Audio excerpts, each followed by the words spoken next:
Kita awali informasi pertama, saudara seorang ibu di Medan, Sumatera Utara nekat menggerebek lokasi judi dan tempat pesta narkoba. Ia kesal karena praktik judi dan narkoba masih terjadi padahal sudah digerebek berulang kali.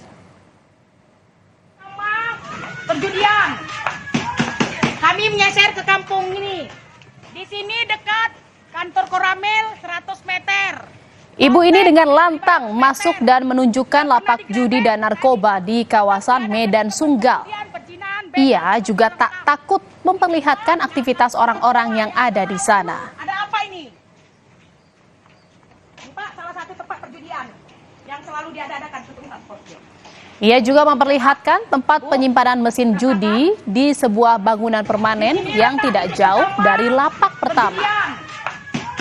Kami menyeser ke kampung ini. Di sini dekat kantor Koramil 100 meter.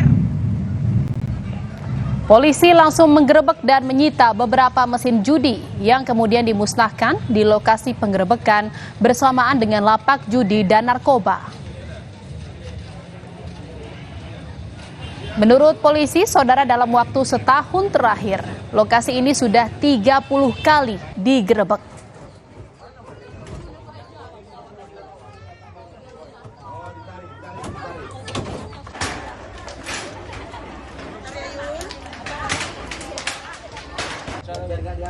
Kami jelaskan juga di lokasi ini sudah berulang kali kita lakukan penegakan hukum dan penggerebekan kurang lebih sampai 30 kali dalam kurang lebih setahun yang kebelakang dan terus kembali berulang lagi. Namun demikian, berdasarkan dari informasi dari masyarakat adanya lagi peredaran narkoba dan perjudian lokasi ini, makanya kami berterima kasih kepada masyarakat memberikan informasi ini sehingga kami dapat melakukan tindakan ini.